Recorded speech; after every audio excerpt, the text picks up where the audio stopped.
This is Phantom Electric Ghost, and we're live on the air on our Facebook platforms. And we have here for the first time Olivia Frances. So, how are you doing today? Hi, I'm good, thanks. How are you? As always, we always want to see how everybody's doing, and we want to mention to all of our fans, you can see this listen to it on Newsly. Newsly, Mhm. you can stop scrolling and start listening. Use coupon code GHOST and receive 1 month free premium subscription. So you can stop scrolling, start listening. You get alerts to your favorite podcast and articles set on Newsly. And this podcast is a featured podcast on Newsly. So thank you very much for being on the program. Yeah, oh, thanks for having me today. Yeah, we've been doing podcasts since 2016. We started with emerging and independent artists. That's our primary. We have kind of merged into things with shamans, CEOs, other people. But our first love is talking to and independent musicians because we are a musician ourselves, and so that's our first love of doing that. We see that you're in a kind of category um, of music and or independent folk music, and I was a big Dylan fan and been a Dylan Oh, fan for a long time. I listened to Big Pink and everything in the basement tapes. Joni Mitchell, on the last waltz, she actually played like on that in that movie. She did a really good set. And I just love wow. everything Americana and folk music. On top of my love of progressive rock and bands like Yes and Genesis, because I'm a keyboardist. So That's that tends to awesome. be. Oh my But my gosh. tastes are like all over the map. Yeah, oh, me Very much too. a Yeah, music that's fan great. first, and so I kind of then I became a then I became a keyboardist. But like what I like to do is talk to people from all kinds of genres, and people say, "Oh, you're a musician." I talk to everybody. So one thing I always ask about musicians, the first thing I ever ask is like, "What do you remember getting into music? Can you remember what age did you start being interested or playing music?" Yeah, for sure. Well, thank you for asking that question. And just, yeah, thanks for having me today. Thanks for setting this up. And it's funny that you mentioned Bob Dylan because in some ways I feel cosmically connected to Dylan because his birthday is May 24th and my birthday is May 23rd. So we share a similar birthday time frame. And I'm also a big fan of Dylan. So yeah, I have been writing songs since I was 12 years old. I started taking piano lessons when I was 6, and music was always just something that I loved to do. I loved singing. My mom has recordings of me singing like "Row, row, row your boat" when I was 3 years old, and I just always have loved to dance, loved to like move my body to the rhythm, to the beat, and it's just such a universal language, and it's such an important part of life. So I'm grateful to have a gift of music.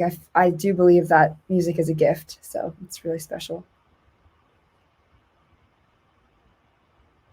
The way I always felt is as a musician, I feel like we can channel like this idea. I was always into Victorian poetry.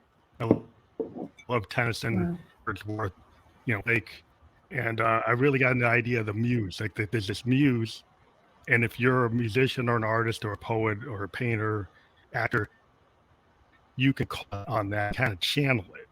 And we know, and if you're a creative person, you know how to channel that, and it just can happen. And I'm a very Mm-hmm. strong believer because it's a thing where you're kind of in tune. Like you might have ideas in your head, and it's all based on like, oh, you're a musician, but you've everything you've ever heard, everything you feel, what you're feeling at that moment, what you as a artist, you take all that, you kind of goes in your head, and then you kind of let it just come out with an artistic Right. kind of frame on it. And that's what I've always felt Totally. that to do. And then people who aren't creative, they don't maybe understand how we do it. Mm-hmm. Totally. So true. Yeah, I think that like some So in terms people, of your yeah. when you started, Oh, go ahead. oh, go ahead. And if you're going to answer that. But No, what I no, was going to sorry. say is, so in terms of, yeah, what I was thinking, when you think about like as an artist, right? Like some people, they don't write their own music. They're session musicians, they're classical musicians. They read the sheet music. Hmm. What made you feel that you needed to write your own music? Great question. So I was definitely inspired by Taylor Swift a lot growing up, and Joni Mitchell and Carole King. And I felt called to write my first song. I was really crushed on this boy in middle school. So I wrote about him. And I remember just sitting on my bed in my bedroom. And I had recently started taking guitar lessons. I had recently switched from piano to guitar. Yeah, and just sitting on my bed and just writing what came to me. And I think that oftentimes it can be really special to write a song when you're in a certain like emotionally vulnerable place, or just if you're really having those feelings. I think it's good also to write music, like to practice writing, to write, like if I get into a room with other writers here in Nashville, like I might not be feeling a certain way, but being able to be malleable and be like, yeah, like today I could write a love song, I could write a breakup song, I could write a fun song, a silly song, etc. But especially when I was first starting off, like really feeling something and then being able to Mhm. write about it was what inspired me to do that.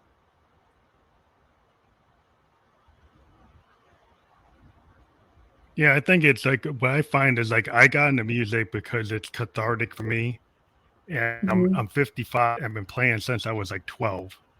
I I started love on a that. clarinet, then I realized, I'm a child of yeah, I'm a child of the 70s. And then I realized like, well, Mm, nobody's really kicking on a clarinet. Nobody's like, unless you're like Benny Goodman and those type of people.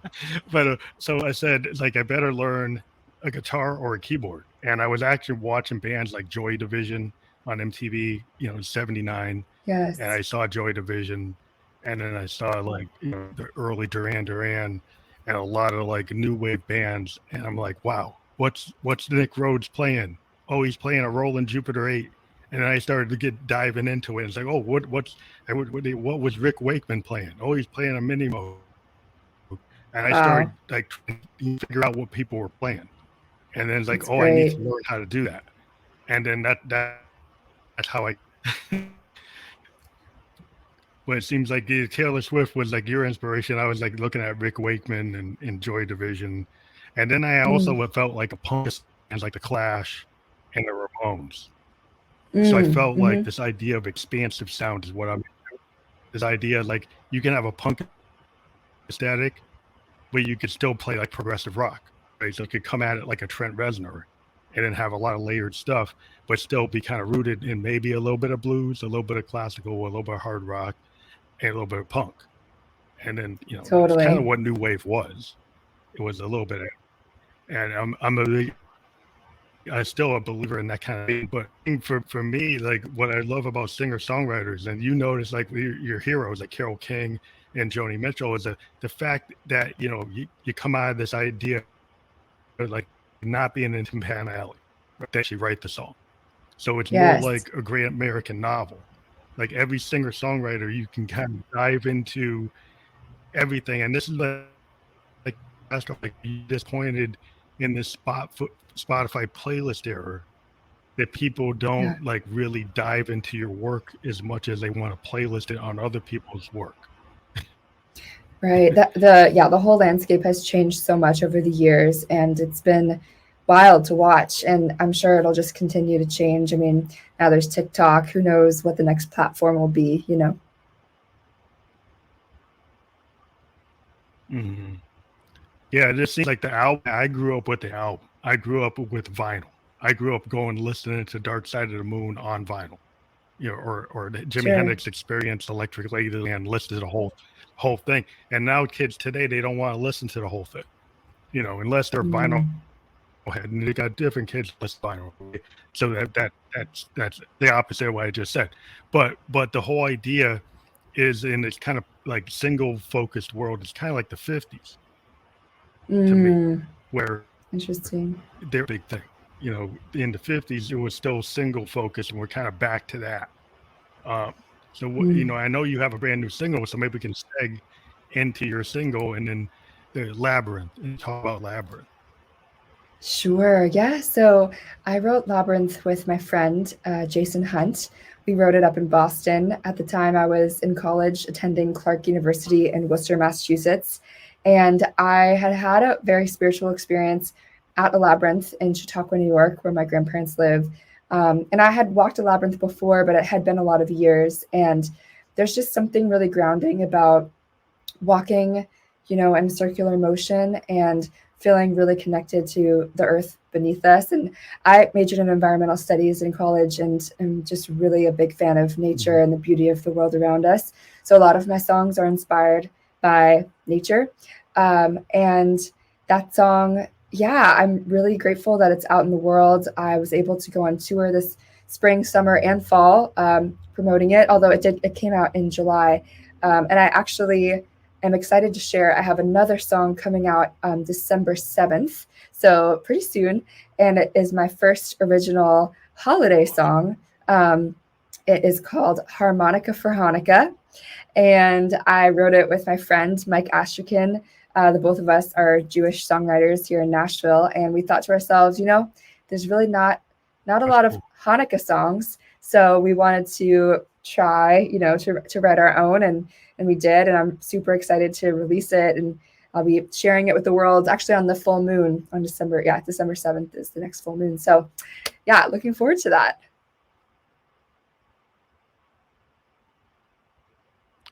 So are you planning on putting together like a collection of these singles into an EP or an album, or are you going to focus on just single releases?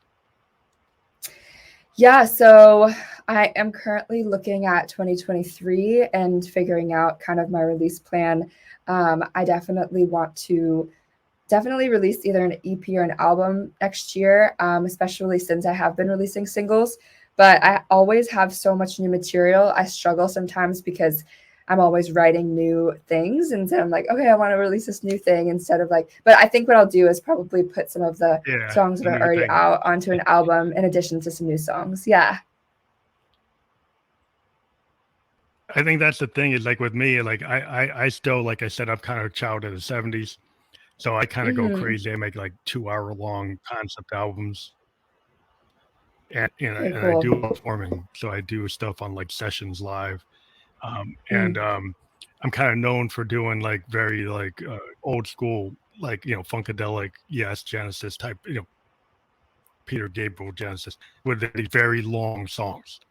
And, it's like a Yes. jam band thing with these progressive rock bands.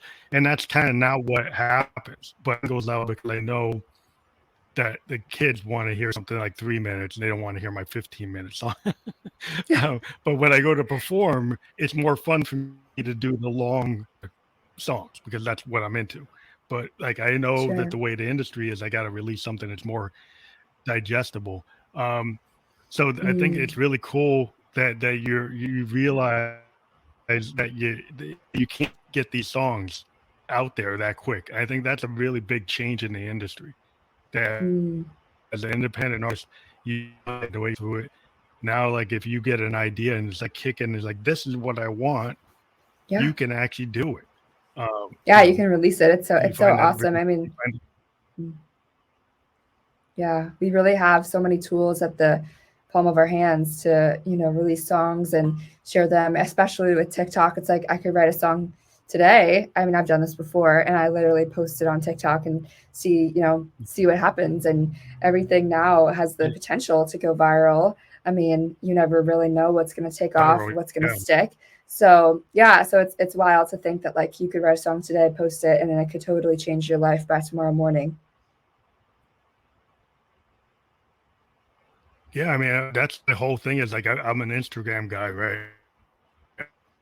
I've been on Instagram since like whenever it developed, and I started Sure. podcasting just because I was able to I post like fams like peg songs on Instagram, and anybody that liked a peg song, I'd run a pitch and say, "Do you want to be on podcast?" And I end up getting like Nice. producers. I ended up having like Billy Hume, who is a Grammy Award Wow. winning producer on my podcast, Kevin Stratton, who actually worked with Toto and on Wow. the song Roseanne, worked with like Stevie Nicks. I got these Grammy award-winning producers to actually see my work, and then when I pitched Wow. them, they say yeah, and then I got them to come on, you know, and I That's just so never cool. experienced. I just did the connection on social media with like being able to Hmm. talk to, like I saw these artists from like South Africa, these two young ladies who are sisters, the Soap Girls, and I Mm. love them because they're like a punk aesthetic. They sound like the Runaways, and Wow. yeah, I would talk to them, and I used to always just wait for people to talk to me, and I just said, "Hey, I want you to come on the show," and they came on the show, and I'm like, "Wow, I can actually get people I want to come on the show." That's so But cool. yeah, it's just the social media is so cool. Just find an artist, you know, on one of these platforms and direct message them without going agent and Hmm. actually get them on your show. Right? Yeah, Get them absolutely. collab with We're you. yeah. Like I don't know how many artists I've been able to set up collabs. You know, even doing this podcast, I've actually had guests come on, and then they Wow. on more album. You know, and are working with them as a producer on stuff. And it's just, yeah, I think it's just because when I was a kid, you know, the gatekeepers from all the big firms, like you couldn't even get, you know, past playing in a pizza shop because you had these Sure. people that you couldn't even get anything out there. You had to go and something on like a 45 and try to get it to them, or try to get a cassette to them off of Fostex and try to get it to one of these Mm. A&R people. It's like, deal with you. I don't know who you are. Wow. You know, Yeah, it's really flipped. so I think the world has shifted so much in favor of the independent artist, and you have a lot of responsibility. And one thing, how do you feel about like having to control everything? Where maybe you've got management that helps you, but yeah, a lot of what we do now, we can a lot of our own management, or at least make decisions that used to be kind of label control. Yeah, so I'm currently fully independent, so I'm not under management, although I would love to look for that and manifest that. But I would say that it's, there's pros and cons to the current industry where it's like, because so many artists have these tools at the palm of our hands, like there's a lot of oversaturation, there's more competition, etc. A lot of the times nowadays it's a lot more about the numbers, like how many TikTok followers do you have versus like how much talent do you have. Um, so I think that Mm-hmm. something a friend of mine said, I'll plug her. Her name is Hera Lynn. She's a songwriter here. She's awesome. She was saying to me, she's like, like TikTok, a lot of artists don't love to post to TikTok because we feel like, okay, we already have to. I mean, for me, right? Like I write my own songs, so I'm a singer, songwriter, and artist and musician. Like, all the things, right? So, and then with TikTok, it feels like I'm also a Mm-hmm. content creator. But she was like, a lot of the industry feels so out of our control, but TikTok is so in our control in the sense of like I can decide, I can make an active choice whether to post once a day to TikTok, once a month, every other week, like whatever. I try to post every day. I really try as best I can to post every single day. Um, and I know that some TikTok marketers will say you have to post 3 times a day. I'm not there. I'm not. I don't know if I'd really be able to do that with my job and touring Yeah, and yeah, everything else on my yeah. I'm plate. not there either. Um, I know it's a lot. It's just a lot, basically. So I think that as artists, we have to give ourselves some grace and just know that like we are creating music, which is a beautiful thing, and we're like hopefully like the music is a positive force in the world. If we're we have like if we have positive songs with positive message or relatable message, like that is so huge. And so uh sometimes I forget, like living in Nashville, it's like one time I was in Florida and this woman's like, you sing? Like that's crazy. Like I wish I could sing. And I sometimes have to take a step back being like, yeah, like that is really cool that I sing, like it's easy to get wrapped up in the TikTok world and the Yeah, numbers and being a all the creator. things I have to do. Mm-hmm. Yeah. But yeah, I think it's the whole thing about being a creative person. There's so many people that don't know how to create, right? And we kind of take it for granted that we can do it, and then we get focused on trying to get the numbers. And I Yeah. was talking to somebody that was like, like a what is it, a crypto person, right? So they're like a numbers person. So they saw my numbers and they said, "Well, you're not hitting it. Like you're only like 115,000. Like you need to be like at a millions. Like why are you even doing it?" And I'm like, first of all, like that measurement, that's a problem because he's more of a financial person. So they just look at the Mm-hmm. raw numbers and say, "Well, unless you're hitting like a million or 2 million, what's the point?" And my whole point with him was, from doing this, I have a podcast. From doing this, I'm working on a video game soundtrack. From this, I'm working on an album with a lady in Wow. Japan and working on Wow. with an American R&B producer. So even though I might not have the biggest fan base, I get Mm-hmm. people who want to work with me, and then I get other things that you wouldn't see from my numbers, right? So you don't Totally. necessarily get the whole picture of an artist just from numbers. You could No. be doing sync licensing, you could be doing collaborations, you could be doing production work, you could be touring. So the numbers game, people have to be kind of mindful of that and don't get totally caught up in that, because you can Mm-hmm. actually still be successful, but maybe on numbers it wouldn't look like you are, but yeah. Yeah, So 100%. there's always hope. There is. So one of the things I'm really is because I think that you can tell, like I said, it's like an American novel. And some of the people you mentioned, like one of the bands I really love is, and maybe people are having like a kind of refresh of them, is the Carpenters. You mentioned Carpenters and Casey. I hear Karen Carpenter. And I'm a child of the 70s, so I heard that stuff as it came out. I heard close to when it came out, right? I heard those albums, Mm. like, and I'm Wow. like, there's something about her voice that it just embodied like a melancholy and this like a delicate nature to it is so unbelievable that I'm always looking for people who can channel that. And so many Mm. people are into like today, maybe like beat focused things and the TikTok crowd. And I'm like that's like art. It's real, to me. I mean, I guess as a songwriter, you must understand what I'm trying to get at, right? Mm-hmm. I do. Yeah. It's art in different forms. Yeah. So, I mean, yeah, it's just the passion of her voice, is this Mm. gold. That's gold in itself. So, It is. so if you can channel that type of feeling, whether you're like a million people on TikTok or not, like when you have somebody that can channel an emotion. And what I like about, I Yeah. think, like it's very cathartic when you're a singer songwriter, you can take the most painful thing or the happiest thing or whatever, and you make a story about it. So maybe that Yes. your saddest moments make your best music, or your happiest moments, or is it in between?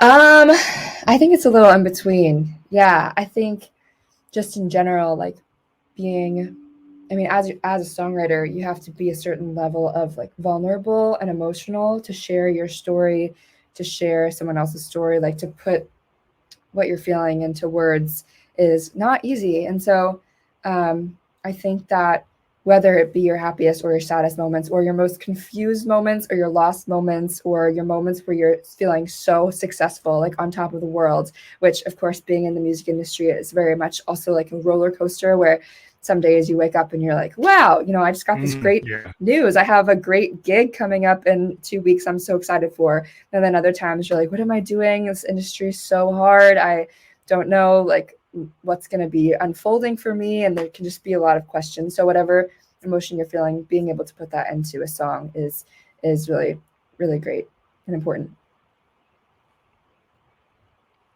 Yeah, I think that's the thing that we channel ever since, we got into the singer songwriter phase of the industry. And I go back to like Mm, the Dylans and the fact that, the Beatles, went from being mm. like probably the first boy band to became they actually went and did serious level songwriting. There's like album oriented songwriting.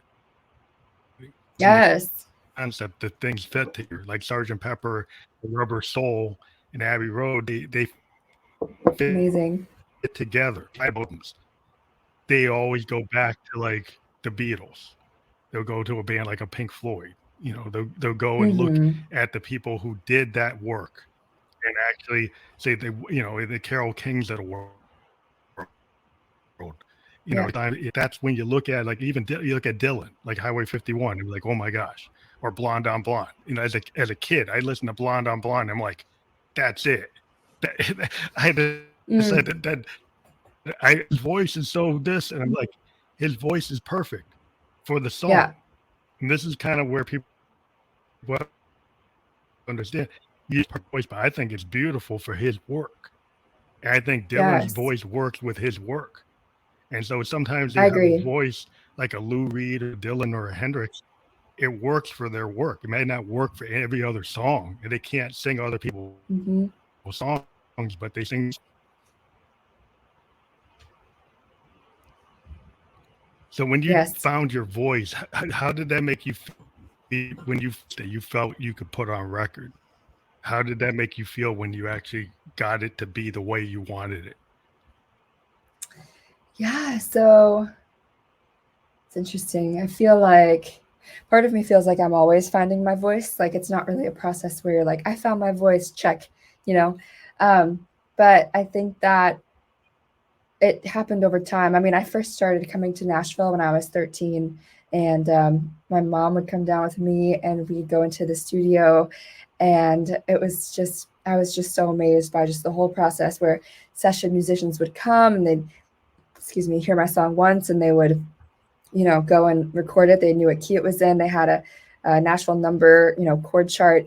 And I think it's Yeah, interesting now being able to have had different experiences within the studio, like finding your voice. Like not only does it kind of include also like the particular like mic you're using too, I feel like, but it also includes like, your story, and yeah, it includes like yeah, your yeah, vocals get more developed over time too. So I feel like there's a lot of different factors at play when it comes to finding your voice.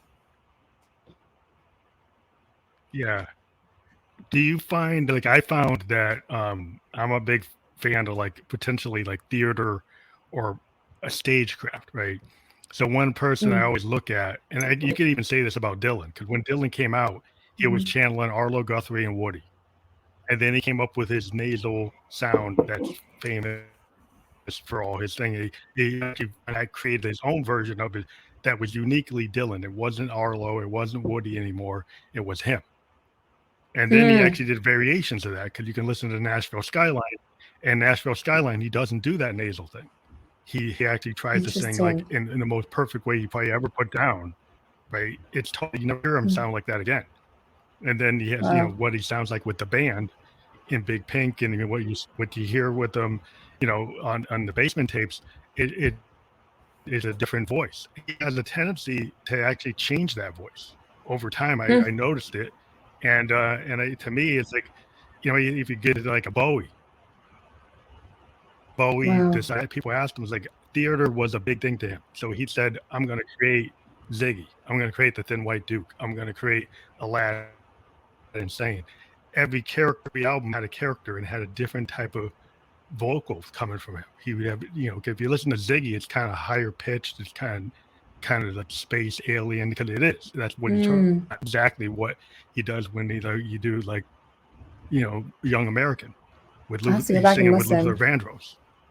And Mm, so, yeah, so his voice changes, and it changes like per project. And I think mm. that's kind of like the evolution, because it depends on what you're working on. Do you find that you change your voice to fit what serves the song? Yeah, absolutely. Yeah, yeah, I do. And I think that at one point it made me a little insecure because I feel like there are some singers who sound like exactly the same no matter what they're singing. But I feel like as a singer, for me, like sometimes I use my head voice more, sometimes I use my chest voice, sometimes I sound more, let's say, in the realm of like Hmm. Stevie Nicks, maybe like so people have said, or sometimes I sound like I have more of a higher register that I use. So like operatic, I took opera, voice lessons from an opera singer in high school. So I was able to learn from her, Mrs. Jill Dew. Shout out, Awesome. Mrs. Dew. Proper technique and all of that. But for me, I think it is important, depending on the song, to kind of adjust and make sure that you're giving the song, like you're singing the song in the best light it can possibly be sung in. Yeah, because I mean, a lot of what I did when I first got, I was just a keyboardist for many years. I didn't have a voice. Only in 16 did I Mm, start singing. And what I started to okay. do was I had a love of this kind of stagecraft, and so I got into like listening to I don't know if you know Prince, he created this female vocal, and then like Mm, George Clinton created certain O's. So they did these things with like vocoders and synthesizers and different things. So I said, well, why? Because I like all this progressive rock stuff and this funk stuff. I'm going to come out and create yeah. characters. So my first Yes. vocal was this character I created called Josephine Electric. And it wasn't me. It was like me going through a VT3 voice transformer and to soprano. And Oh, then the early Phantom wow. Electric Ghost albums are me playing a character. And then I also, because I have this transformer, it can change. It's not just like doing auto tune, it actually changes the pitch, and my voice pitches it up or down, changes the format. And so I can actually become characters, like somebody Wow. who's doing voiceovers for a cartoon or something. So it's like I'm Oh, at wow. it like a voice actor, and I idea of like becoming Josephine Electric or being Phantom Electric, and that's been my pitch as an artist, and I can actually do it in real time. Wow. I can do my female vocal in real time at a performance. It's not something I just do in the studio, and so that became my kind of Mm, niche. Is that's what the Ghost is? It's a made up band of Ghost and having a male or female, and come on stage in a Phantom mm, mask. You can't tell if I'm male or female. That's my whole idea was to come at it from like the way Bowie did and Prince did and Funkadelic did, to come at it from a view, which mhm. is a different, I just a merging of different things I liked and how I came at it. Totally. But yeah, it's just, and each song comes from a different place. Sometimes I'm Josephine, sometimes I'm Phantom, sometimes I'm somebody else. It just really depends Very cool. on what that song it needs. The song a female is singing or male or a combination of everybody. You have the whole band sing. Yes. But I love yeah, so it. you never know what it's going to be. It's going to be whatever it's going to be. Totally. Wow. But that you have the different voices from you having the classes, of actually having the training that Mhm. you just described how you could actually do different types of voices coming from your diaphragm or not coming from your diaphragm, or doing different vocal coach techniques of knowing how to Yes, actually make, because your voice is an instrument, right? Like it's probably just as exactly. important an instrument as your guitar or your piano, right? Maybe you can talk about that Yes, when you're putting down your vocals. How much of that, I sure. mean, do you really, I mean, as a singer songwriter, I believe everybody looks at it that way, but maybe you can talk about that. Sure, yeah. So speaking of my voice as an instrument, I actually have to go into the studio after this. So perhaps we could wrap up stuff in a little bit. But yeah, I would say that, I mean, my voice is a muscle. My voice is, I have to work Yeah. it. I have to warm up my voice. I warm up before my shows. I try to warm up even when I'm not on the road. Like, because I can definitely tell, like, I'm currently a little bit, I'm getting over a cold. So my voice, even right now, isn't like at tip top shape, but we're going in to do some mixing. So alas, but anyway, yeah, I would say that it's interesting how you really can use your voice in so many ways. And then when it comes to vocal effects too, you can stack the vocals, you can make your voice sound like a whale, you can do so many cool things in like Logic and Pro Tools and GarageBand. So I think it's super fun to Yeah. experiment with all that.